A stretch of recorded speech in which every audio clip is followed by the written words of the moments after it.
तो क्या एसआईटी के गठन और प्रशासनिक कार्रवाई से इस पूरे मामले में पूर्ण विराम लग जाएगा या फिर भारतीय जनता पार्टी की छवि पर छेद हुआ है?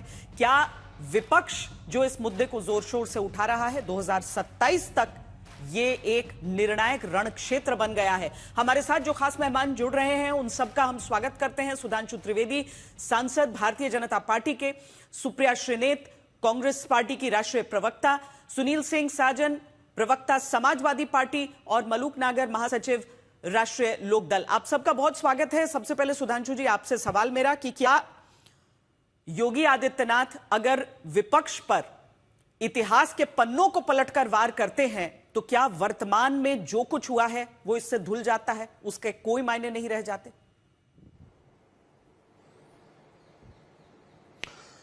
देखिए श्वेता जी, पहली बात, यहां पर विषय सिर्फ इतिहास नहीं है, मैं वर्तमान की बात करता हूं।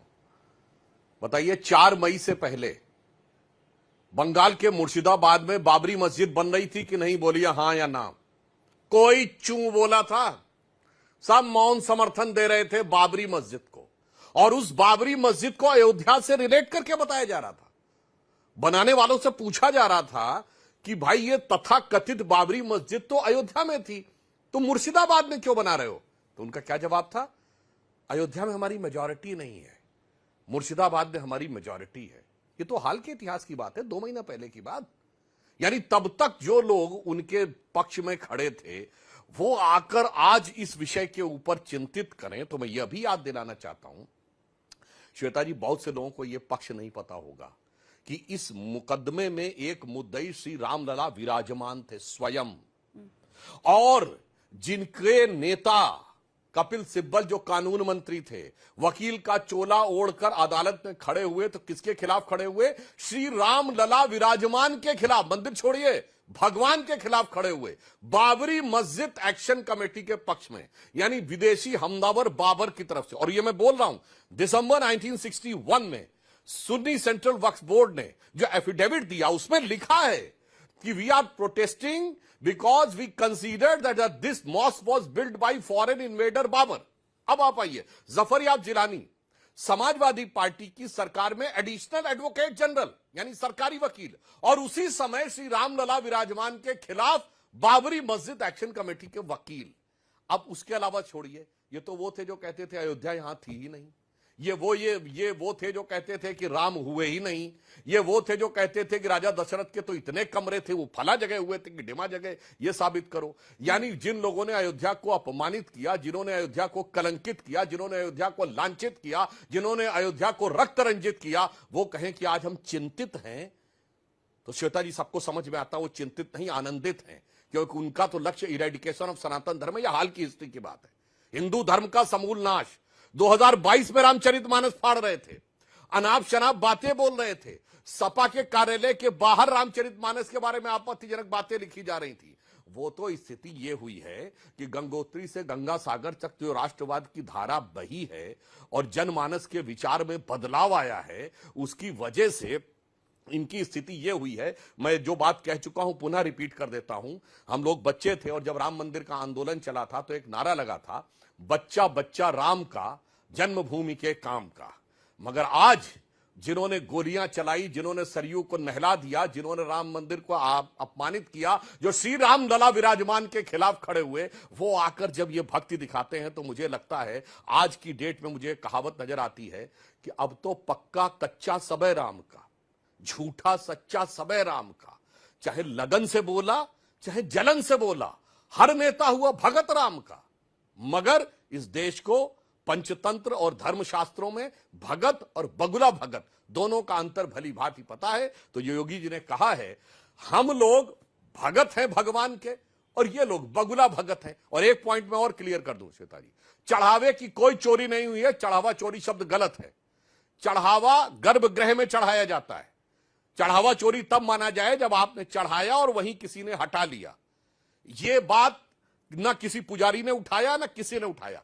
यह जब जाकर गणना होनी शुरू हुई है तो यह गणना की त्रुटि हुई है, वहां पर गड़बड़ी हुई है, चढ़ावे में कोई गड़बड़ नहीं हुई। जैसे मैं एग्जाम्पल के लिए बता दूं, आज नीट का एग्जाम का रिजल्ट आया है तो बच्चे को मार्क्स सही मिले हैं, मार्क्स में कैलकुलेट भी सही किया गया है। जब टेबुलेशन सीट के द्वारा उसकी एंट्री होनी थी, उस टेबुलेशन में गड़बड़ हुई, तो आप ये नहीं कहेंगे कि कापी जचने में बेईमानी हुई। पर सुधांशु जी, टर्मिनोलॉजी का फर्क हो जाता है ना। बात है कि आस्था पर तो प्रहार उतना ही बड़ा हो जाता है। लेकिन खैर, मैं कांग्रेस पार्टी और समाजवादी पार्टी से एक एक करके ये सवाल जानना चाहती हूं। सुप्रिया श्रीनेत जी, पहले आपसे कि अगर योगी आदित्यनाथ ये कह रहे हैं कि एसआईटी का गठन फौरन हुआ, 6 लोगों को गिरफ्तार कर लिया गया, 2 लोगों का इस्तीफा हो गया, आगे और कार्रवाई अभी जारी है, तो फिर क्या आपत्ति, क्यों और किस आधार पर आप लोग कह रहे हैं कि कार्रवाई नहीं हो रही है, या फिर किसी को बचाने की कोशिश हो रही है? अगर बचाने की कोशिश हो रही है तो किसको? और सुधांशु जी का जो आरोप है कि कांग्रेस पार्टी या समाजवादी पार्टी के पास नैतिक आधार नहीं है, मैं इन दोनों सवालों पर आपकी प्रतिक्रिया चाहती हूं।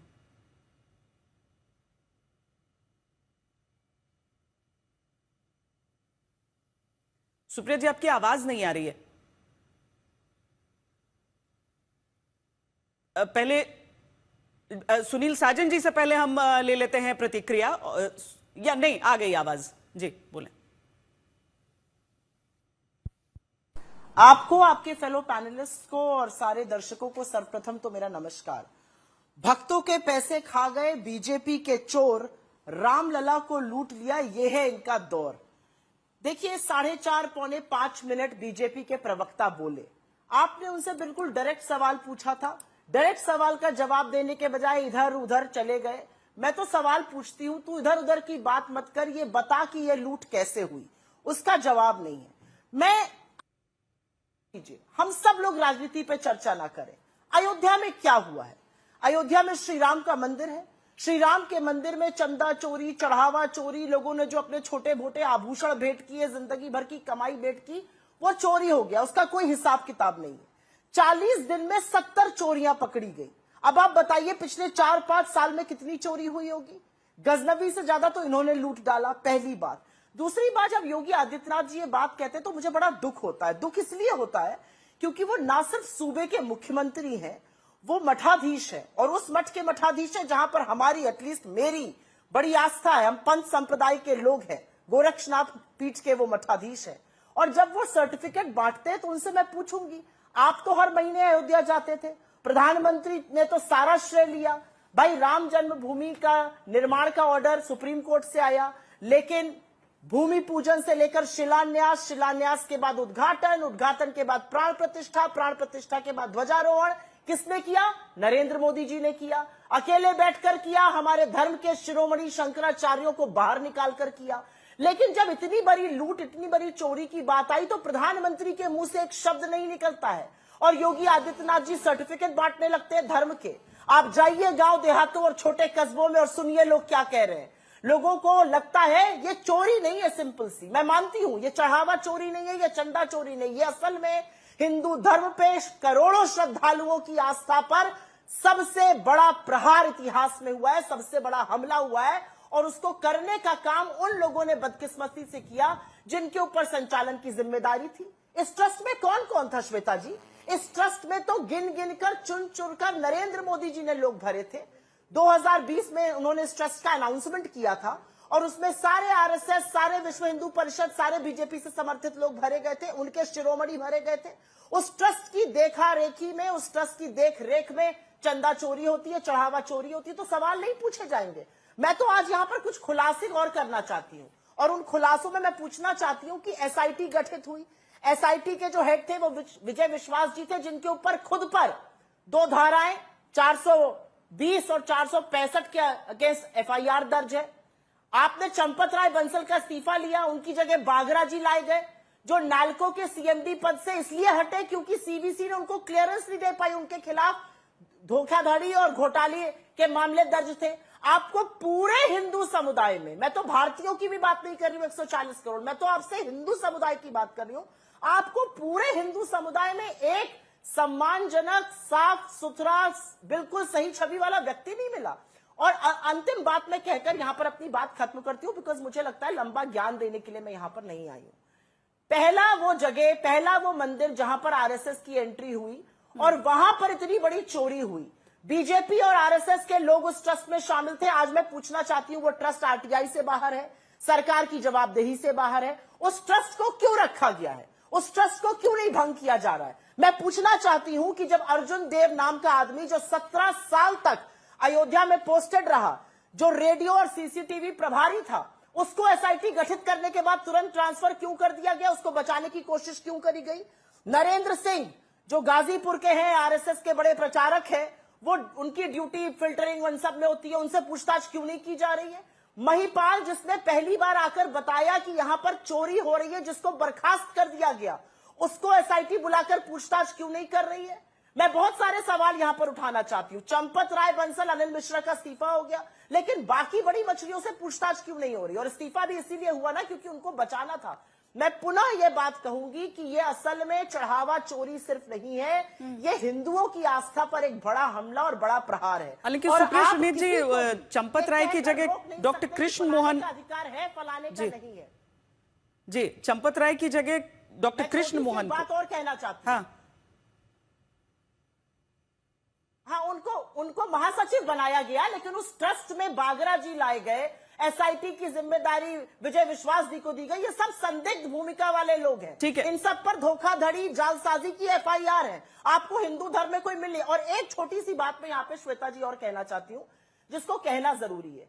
भगवान राम ना इस देश की आस्था के प्रतीक है, मर्यादा के प्रतीक है, इस देश के कड़कड़ में राम व्याप्त है। तो यहां पर बैठकर कोई सर्टिफिकेट न बांटे कि कौन हिंदू राम मंदिर पर बोलेगा और कौन नहीं बोलेगा। हमारे शंकराचार्यों की अनदेखी कर कर जब शिलान्यास से लेकर ध्वजारोहण का काम नरेंद्र मोदी करते हैं, तो अब नरेंद्र मोदी चुप नहीं बैठ सकते हैं। विदेश घूम घूम कर फर्जी अवार्ड नहीं इकट्ठा कर सकते, उनको उस देश को संबोधित करना चाहिए। यह महापाप हुआ है और इस महापाप के लिए माफी मांगनी चाहिए। ठीक है सुनील जी, आपके पास आऊं उससे पहले सुधांशु जी, आप इस पर क्या कहेंगे?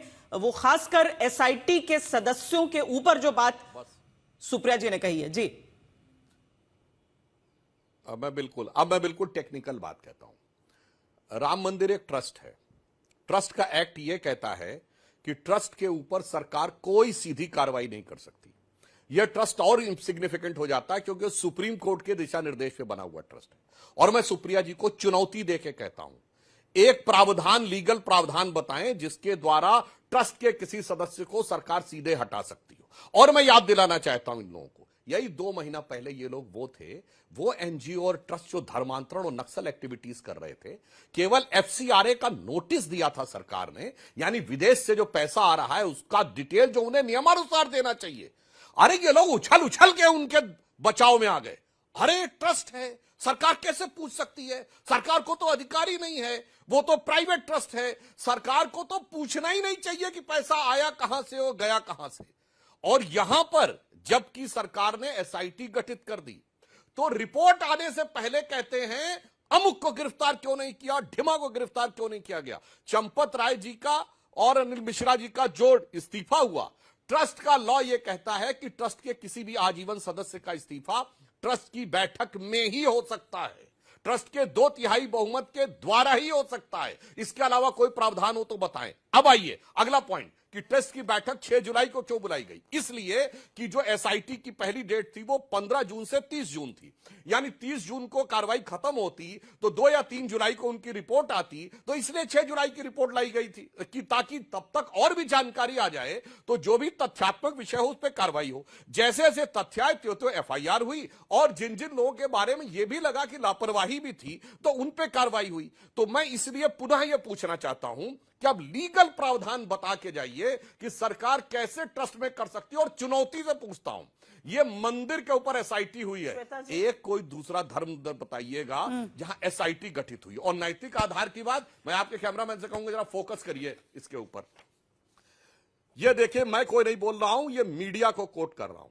3 नवंबर 1990 का अखबार है, 3 नवंबर 1990 का अखबार है। ये क्या कह रहा है? अयोध्या में राम भक्तों को घेर कर घंटों फायरिंग, 200 मारे गए।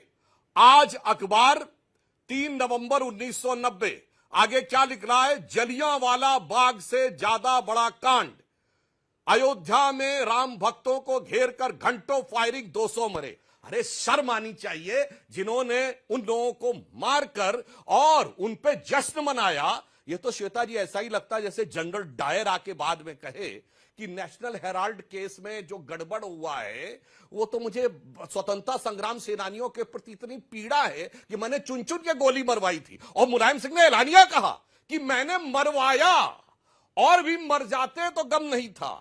तो याद करिए रामगोपाल जी का जो वीडियो वायरल हो रहा है, सुनील हिंदू जी, हमें ये वोट दे अथवा ना दे, मुल्ला मुलायम कहो या मौलाना सुप्रिया जी, मैं मुलायम इसके कहो, फौरन बाद मुलायम आप तक सिंह ने आऊंगी, कहा क्योंकि कि जो वो गोलियों की बात वो उन्होंने कही है वो सीधे तौर पर समाजवादी पार्टी से जुड़ी। इसका क्या नैतिक आधार है समझ में आ जाता है। अच्छा ठीक है, आप छोटे में, बहुत छोटे में अगर सुप्रिया जी आप रिएक्ट करें, बाद में आप लंबा रिएक्शन अपना दे दीजिएगा, सवाल तो सवाल क्योंकि हो जाता है जी ये सवाल जाता है। एग्जैक्टली इसीलिए मैं सुनील जी के पास जाना चाह रही थी। सुप्रिया जी अपनी बात खत्म कीजिए, फिर मैं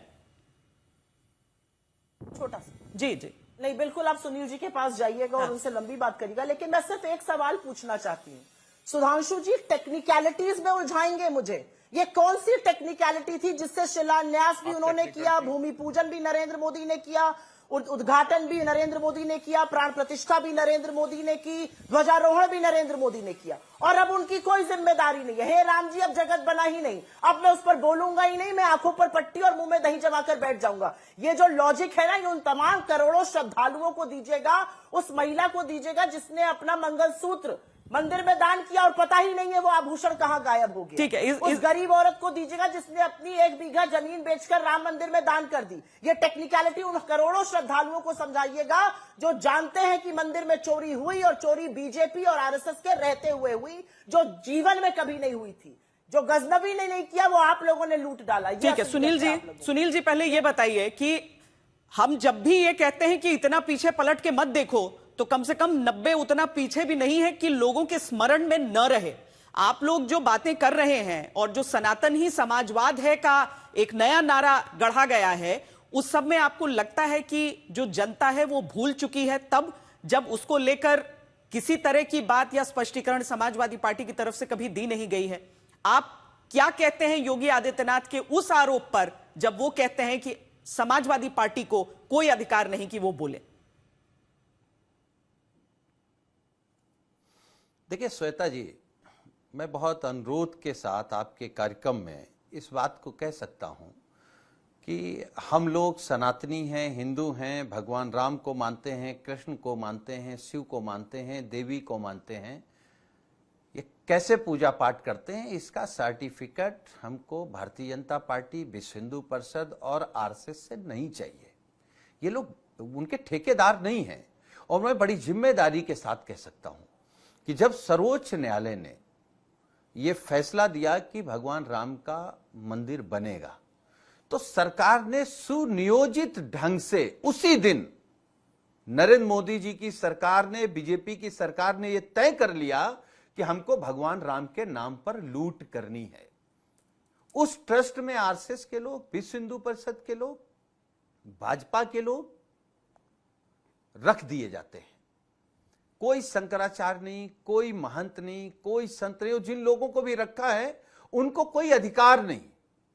आज उत्तर प्रदेश के माननीय मुख्यमंत्री जी, मैं तो नहीं समझ पाता हूं कि वो सुबह सुबह क्या खा पी लेते हैं कि दिन भर केवल झूठ बोलते हैं। अभी वो प्रचार कर रहे थे कि हनुमानगढ़ी में समाजवादी पार्टी ने नमाज पढ़ा दी। हनुमानगढ़ी में महंत ज्ञानदास जी के द्वारा वो आयोजन किया गया था। और अब तो इनके नेता, अभी मैं सुन रहा था, इनके नेता ब्रजभूषण शरण सिंह ने भी कहा है, और इनको जाके देख के आना चाहिए। खुद योगी जी जाएं, सुधांशु जी जाएं। हनुमानगढ़ी एक मुस्लिम ने बनवाई थी। दरअसल ये देश जो गंगा जमुना संस्कृति का है, हिंदू मुस्लिम सिख ईसाई के भाईचारे का है, इस देश के खिलाफ बीजेपी आज से है। ये नैतिकता की बात करते हैं कि हम धर्म की बात नहीं कर सकते। तो अगर हम धर्म की बात नहीं कर सकते तो आप राष्ट्र की बात कैसे कर सकते हैं? आपके तो पुरखे आजादी के खिलाफ थे, इसी राष्ट्र के खिलाफ थे। आप संविधान की बात कैसे कर सकते हैं? आपके पुरखे तो संविधान चाहते नहीं थे। आपके पुरखे तो तिरंगा नहीं चाहते थे। आपके पुरखे तो पिछड़े और दलितों को आरक्षण देना नहीं चाहते थे। आप नैतिकता की बात करेंगे, आप इस तरीके की बात करेंगे। उत्तर प्रदेश के मुख्यमंत्री जी कहेंगे गुंडागर्दी। आप तय कर लीजिए, मानिए अखिलेश यादव जी एक तरफ हमारे नेता और एक तरफ उत्तर प्रदेश के मुख्यमंत्री जी, किस पर है दंगे के मुकदमे, किस पर थे? गुंडई के मुकदमे किस पर थे? आपराधिक मुकदमे किस पर थे? आप मुख्यमंत्री बन गए, खुद मुकदमे वापस ले लिए, आप ही जज हो गए, आप ही हाई कोर्ट, आप ही सुप्रीम कोर्ट हो गए, और आप कहेंगे कि गुंडई। समाजवादी पार्टी ने जो उत्तर प्रदेश में विकास की लकीर खींची है वो योगी जी आप छू नहीं पाएंगे। ये लोग झूठ बात करते हैं। अच्छा, ये क्या है, ये अभी भी चंपत राय बंसल को संत कहेंगे, अनिल मिश्रा को संत कहेंगे, ये गोपाल राव को संत कहेंगे, और जितने लुटेरे हैं हम तो आज तक के कार्यक्रम में कहेंगे, सुधांशु जी एक मंदिर बना लीजिए, वहां चंपत राय, अनिल मिश्रा, जितने भी लुटेरे हैं उनकी मूर्ति लगा लीजिए। अब भगवान राम के दर्शन मत करिए, आप लोग इन्हीं के दर्शन करिए, यही आपके वैचारिक गुरु हैं, यही आपके वैचारिक भगवान हैं। और ये सुधांशु जी, हनुमान जी को आप नचा देंगे अपने कार्यक्रम में, फिर बताएंगे ये अंगद जी हैं, ये गाय को भी अलग अलग तरीके से बताते हैं, ये अद्भुत हिंदू हैं।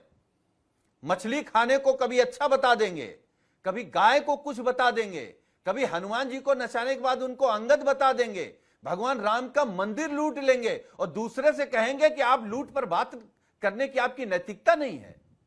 बहुत टेक्निकल बात कर रहे थे, तो आप बताइए कि टेक्निकल ये आरोपियों को कब तक आप पकड़ेंगे। और एसआईटी जो सुप्रिया जी ने कहा है, उन किसी भी बातों को मैं दोहराना नहीं चाहता हूं, लेकिन आपकी मंशा और उत्तर प्रदेश में योगी आदित्यनाथ जी और मोदी जी लगातार इस प्रयास में हैं कि असली लुटेरे न पकड़े जाएं। क्योंकि श्वेता जी, अगर एसआईटी की सही रिपोर्ट आ गई या सही जांच हो गई तो ये जांच बीजेपी मुख्यालय तक जाएगी, आरएसएस मुख्यालय तक जाएगी, अब तो विश्व हिंदू परिषद के मुख्यालय तक जाएगी। कोर्ट को रिपोर्ट देनी है ना। बड़े बड़े वैचारिक नेता हैं, ये सब जेल जाएंगे। नहीं, कोर्ट को रिपोर्ट देनी है, आपको लगता है कोर्ट से तो आपको सही न्याय मिल जाएगा ना? नहीं, ठीक बात। हाँ, तो अच्छा, नहीं मलूक नागर जी, ये बताइए कि एक सहयोगी होने के नाते आपको लग रहा है कि भारतीय जनता पार्टी की तरफ से जो इस पर कार्रवाई हुई है और जिस तरीके से एसआईटी है, अब आगे जो जांच हो रही है, जितने लोग गिरफ्तार हुए हैं, वो सही दिशा में जा रही है? आप लोग आश्वस्त हैं इस बात से? देखिए श्वेता जी, जांच जब शुरू हुई थी तो हम आपके टेलीविजन पे आके बिल्कुल साफ और स्पष्ट बोलते थे, जो भी जांच में दोषी पाए जाएंगे वो दुष्ट और पापी होंगे, और जो जांच में आए, एफआईआर हुई, जेल में डाला, आगे जांच जारी है, जो भी कहीं इंक्वायरी में आएगा उसे भी सजा दी जाएगी। और पूरी डिबेट में जो मैं देख रहा हूँ, हमारे तीनों साथी घूम फिर के माननीय सुप्रीम कोर्ट में पहुंचे हैं, आप भी एक बार पहुंची हैं। अभी जांच जो चल रही है उसकी रिपोर्ट एसआईटी की सुप्रीम कोर्ट में जाएगी और सुप्रीम कोर्ट के द्वारा ही ये ट्रस्ट बना था। तो अगर सुप्रीम कोर्ट पे इनको विश्वास है तो अब तो इनका मुद्दा पूरा हो जाना चाहिए, और अगर इनको सुप्रीम कोर्ट में विश्वास नहीं है तो क्या ये संविधान को नहीं मानते? एक बात मैं और कह रहा हूं, सुप्रिया श्रीनेत जी ने एक बात कही कि पूरा अधिकार है सबको। मैं कह रहा हूं 147 करोड़ लोगों को, हर किसी को अधिकार है वहां के बारे में सोचने का, चिंता करने का, और जो चंदा में चोरी हुई है उसको जानने का, और वो सब जानने के सब अधिकारी हैं और सबको जानना चाहिए।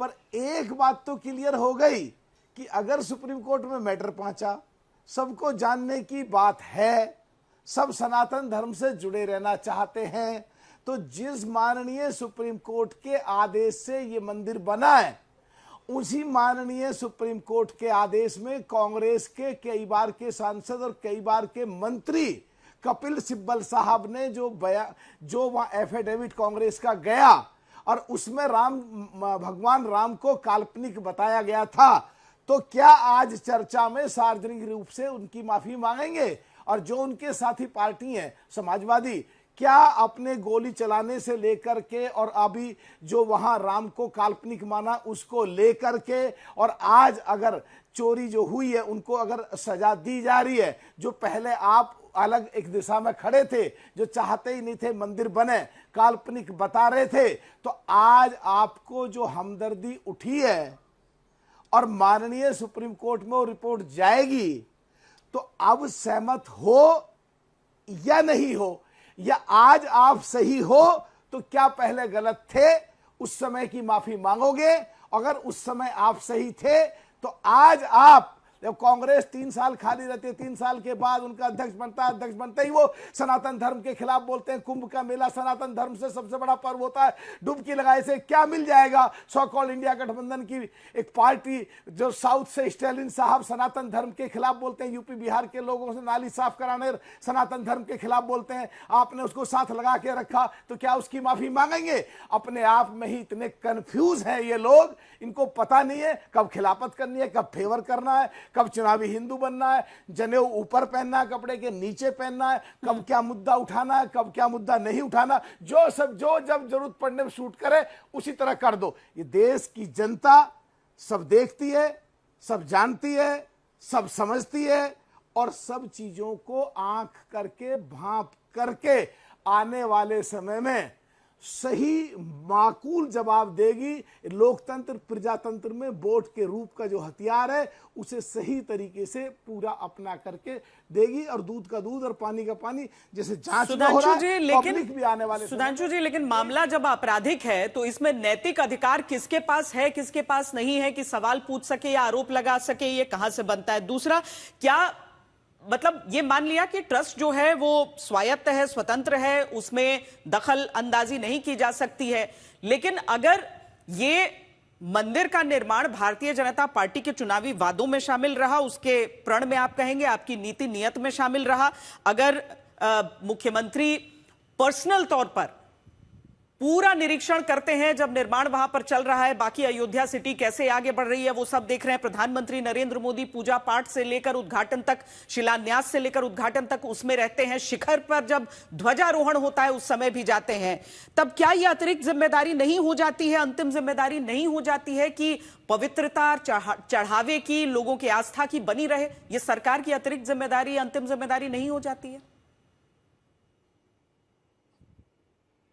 बिल्कुल। देखिए, पहली बात जो टेक्निकलिटी की बात, जिसे सुप्रिया जी ने कहने का प्रयास किया कि टेक्निकलिटी से बचाओ, नहीं साहब, मलूक नागर जी ने जो बहुत साफ कहा, रिपोर्ट सुप्रीम कोर्ट में रखी जाएगी, तो एक एक टेक्निकल प्रोसेस को फॉलो करना जरूरी है ताकि वो विषय सुप्रीम कोर्ट तक न कटे।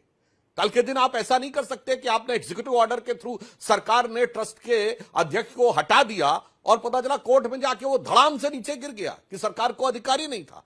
तो जो टेक्निकल प्रक्रिया है स्टेप बाय स्टेप पूरी की जा रही है ताकि हम जिसके विरुद्ध कार्रवाई करें पुख्ता सबूतों के आधार पर करें, पुख्ता कानूनी आधार पर करें, ताकि जो भी दोषी है वो सुप्रीम कोर्ट तक बचने न पाए।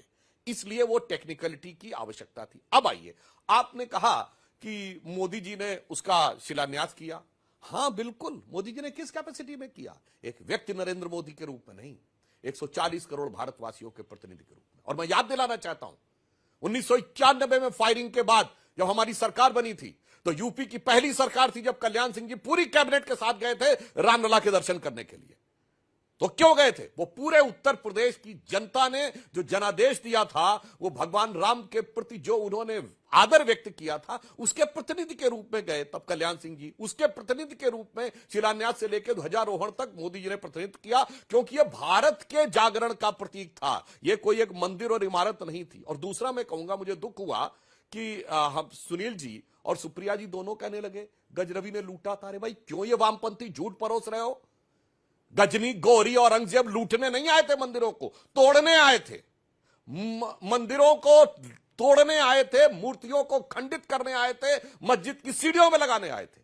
और महमूद गजनी ने के साथ आए हुए खुद इतिहासकार मिन्हाजुस सिराज ने तबाकते नासिरी में लिखा है कि जब सोमनाथ पे कैप्चर हो गया और वो मूर्ति को खंडित करने लगा तो वहां के पुजारी और राजाओं ने और लोगों ने कहा हम इकट्ठा करके आपको 1 करोड़ स्वर्ण मुद्राएं देंगे। उनके लोगों ने कहा 1 करोड़ स्वर्ण मुद्रा ले लेनी चाहिए, क्या धरा इस पत्थर में? मगर क्या जवाब दिया गजनी ने?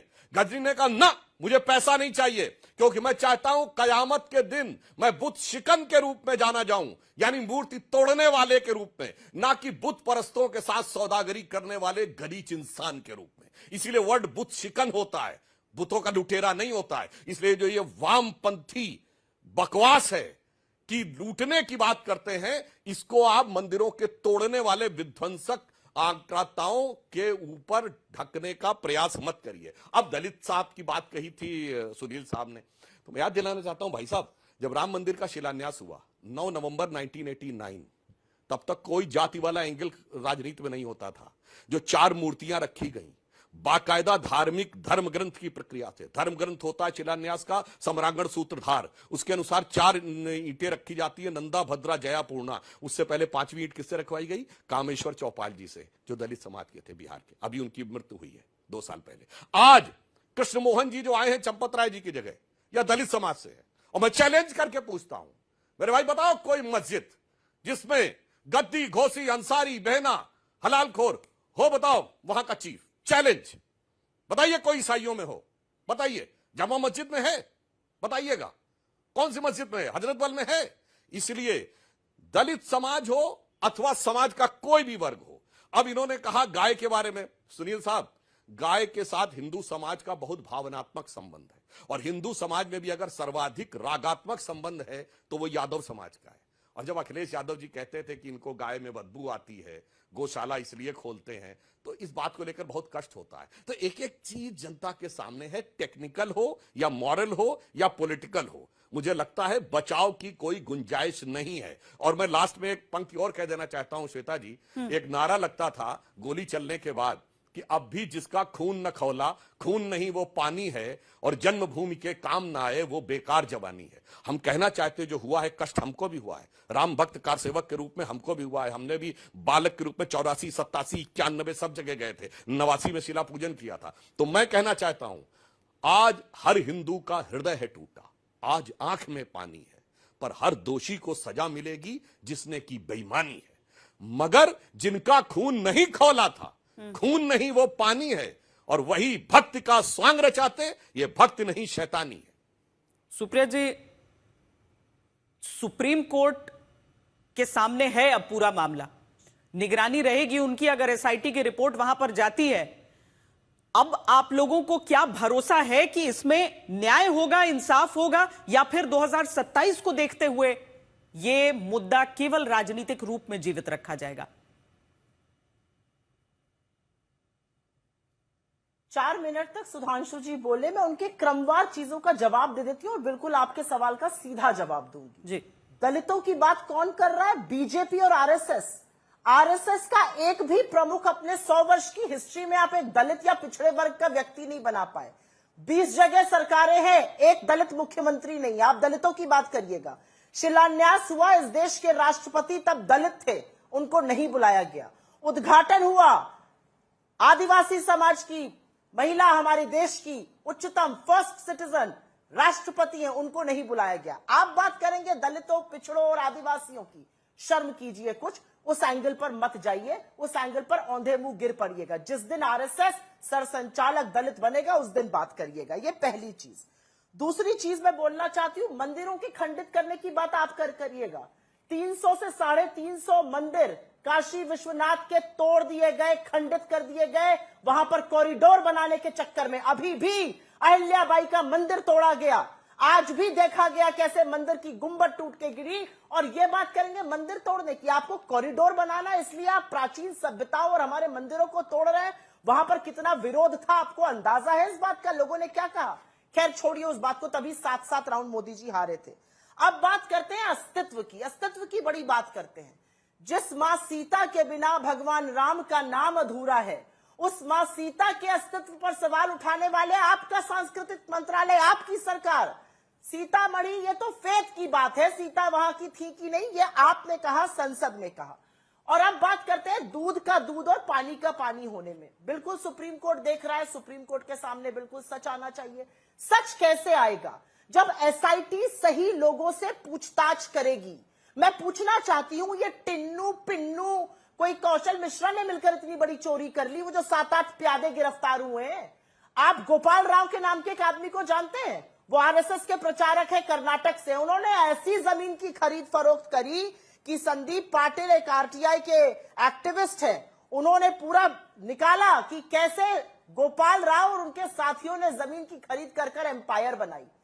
आप बात करना चाहते हैं दूध का दूध और पानी के पानी की? अर्जुन देव का 17 साल बाद ट्रांसफर क्यों किया? उससे पूछताछ क्यों नहीं गई? नरेंद्र सिंह जो आरएसएस के प्रचारक और वहां पर फिल्टर करते ऑडियंस को, उनकी पूछताछ क्यों नहीं की जा रही है? के तिवारी का नाम सामने क्यों नहीं आ रहा है? असलियत यह है कि जब सही लोगों से पूछताछ ही नहीं होगी, जब बड़े मगरमच्छों और मछलियों को छोड़ दिया जाएगा, का दूध और पानी का पानी होगा। और मैं अंत में दो बातें कहना चाहती हूं। प्रैक्टिसिंग हिंदू हूं, भगवान का नाम लिए बिना, पूजा की नहीं बिना अन्न नहीं ग्रहण करती हूं, तो मेरी आस्था को ठेस पहुंचती है जब आप हनुमान की प्रति बनाकर एक आदमी को अपने रोड शो में नचाते हैं। मेरी आस्था को ठेस पहुंचती है जब भगवान राम को छोटा दिखाकर, नरेंद्र मोदी को बड़ा दिखाकर भगवान राम की उंगली नरेंद्र मोदी के हाथ उंगली में थामते हैं। मेरी आस्था को ठेस पहुंचती है जब उद्घाटन के दौरान अयोध्या में भगवान राम से बड़ा कटआउट देश के प्रधानमंत्री नरेंद्र मोदी का लगता है। मेरी आस्था को ठेस जरूर पहुंचती है जब बंगाल में मछली खाने की होड़ लग जाती है, कैमरे पर, चाहे वो अनुराग ठाकुर हो, चाहे वो मनोज तिवारी हो, चाहे वो हेमंत बिस्व शर्मा हो, बीजेपी का कौन नेता जो कैमरे पर मछली खाने के लिए उतावला नहीं था, और इलेक्शन के बाद बच्चों की प्लेट से अंडा गायब कर देते हैं। ये असलियत है इनकी। अरे अभी 57 करोड़ की चोरी इन्होंने राजस्थान में करी, मरी हुई गायों के ऊपर वहां पर उनका घोटाला कर। और मैं एक बात योगी आदित्यनाथ जी तक आपके माध्यम से पहुंचाना चाहती हूं, उत्सुक है, पूछना चाहती हूं। मेरे मठ के मठाधीश हैं, 1984 में बाबा अवैधनाथ ने राम मंदिर एक समिति का गठन किया था, नाम राम मंदिर निर्माण समिति का। अगर आज वो जिंदा होते तो जो चोरी हुई, जो सुधांशु जी ने स्वीकारा कि हां गड़बड़ हुई है और उसी के दूध का दूध और पानी के पानी करने की बात कर रहे हैं, तो क्या वो इधर उधर की बातें करते? वो फलाना ढिमकाना इतिहास में जाते, या वो जवाब मांगते? वो कहते कि जिन लोगों पर जिम्मेदारी थी मंदिर के संचालन की, मंदिर के पूजा पाठ की, उन्होंने हमारे धर्म के साथ, हमारी आस्था के साथ इतना बड़ा विश्वासघात, इतना बड़ा धोखा कैसे किया? दिन दहाड़े हमारी आस्था का कत्ल करने की जरूरत कैसे करी? उनसे सवाल पूछा जाएगा कि नहीं पूछा जाएगा? ठीक है, ये सतीश महाना आपके बड़े नेता हैं। हाँ। सतीश महाना कहते हैं उन्हीं का चंदा चोरी हुआ जिन्होंने श्रद्धा से नहीं दिया। गरीब आदमी ने जो पैसा चढ़ाया वो चोरी हो गया, और आप इस धृष्टता से बात करते हैं। शर्म आनी चाहिए आप। ये तस्वीरें जो हम दिखा रहे हैं, हम ये फुल फ्रेम भी ये तस्वीरें दिखा देते हैं। ये राम मंदिर में शुद्धिकरण के लिए ये पूजा पाठ का कार्यक्रम वहां पर चल रहा है। यहां पर राम मंदिर ट्रस्ट की तरफ से अयोध्या में 10 दिनों का ये शुद्धिकरण के लिए पूजा का आयोजन किया जा रहा है।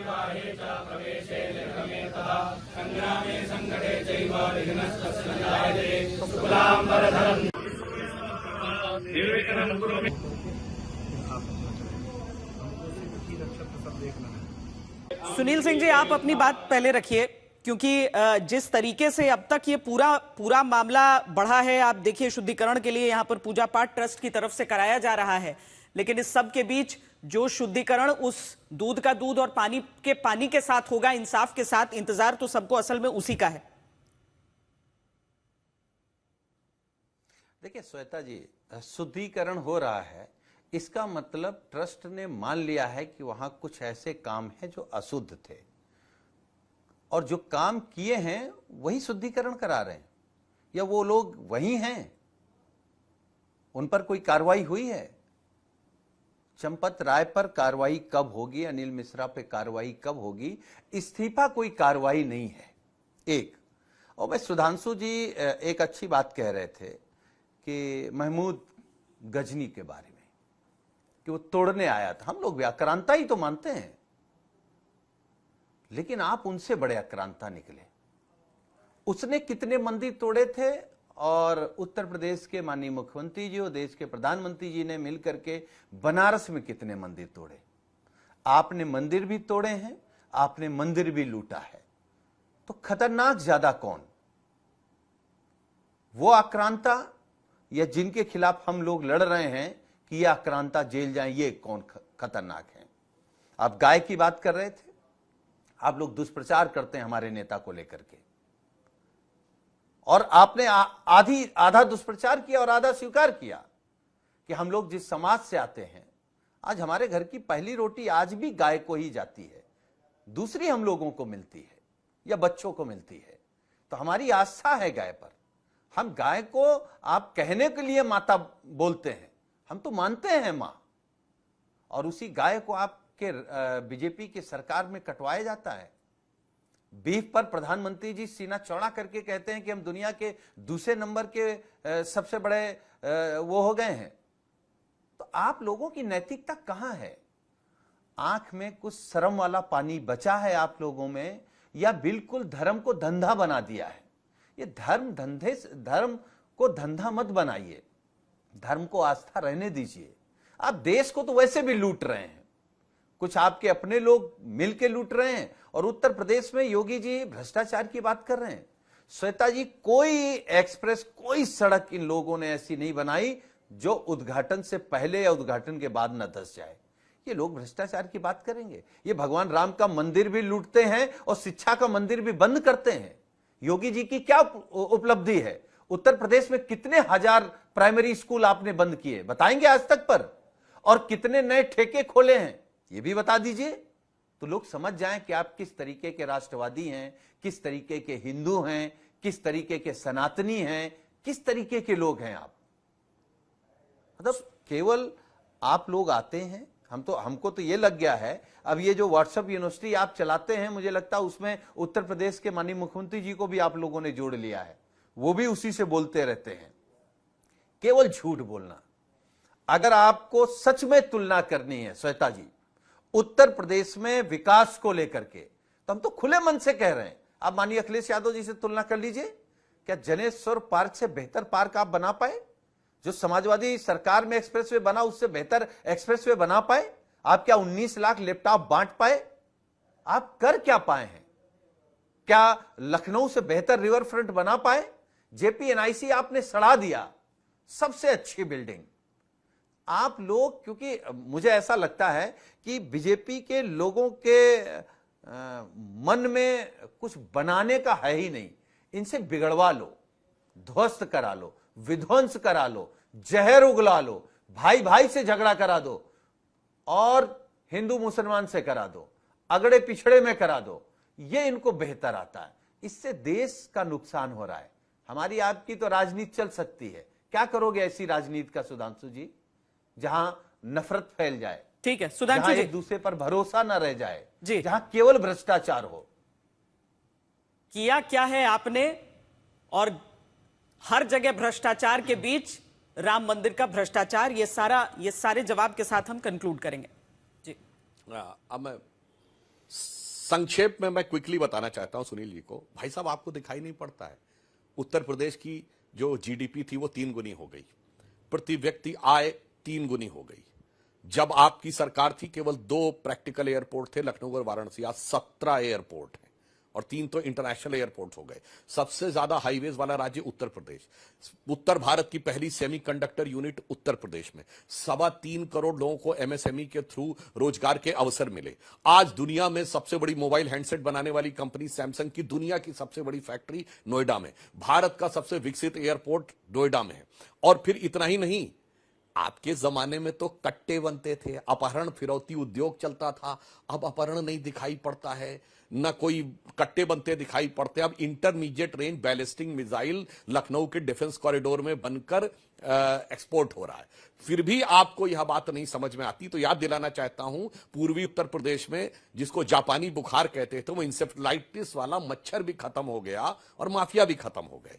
मगर मैं फिर भी याद दिलाना चाहता हूं, आपकी सरकार थी, जुलाई 2005 में राम मंदिर पर टेररिस्ट अटैक हुआ था, और जो हथगोला था वो उस टीले के नीचे तक गया था। वो तो राम का प्रताप था कि वो हथगोला फटा नहीं, अन्यथा पता नहीं क्या हो जाता। मगर सुप्रिया जी ने बहुत बड़ी बड़ी बात कही, क्योंकि आस्था को ठेस पहुंचती थी। मगर तब आस्था को ठेठ नहीं पहुंचती थी जब श्री राम लला विराजमान टाट में थे, माफिया सब ठाठ में थे, और वो टाट फट जाता था, सरकार रिपेयर नहीं कराती थी, कोर्ट का दरवाजा खटखटाना पड़ता था, तब नया टाट का छप्पर लगता था। और आस्था को चोट तब नहीं लगी जब राम मंदिर में बुलाया गया।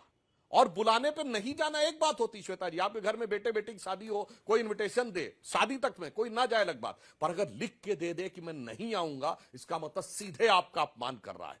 आपने राम जन्मभूमि न्यास को लिख के दिया कि हम नहीं आएंगे, आस्था को ठेस नहीं पहुंची, मगर 3 पीढ़ी बाबर के कब्र पे बगैर बुलाए गई। 1959 जवाहरलाल नेहरू, 1968 इंदिरा गांधी, 2005 राहुल गांधी अलॉन्ग विद मनमोहन सिंह।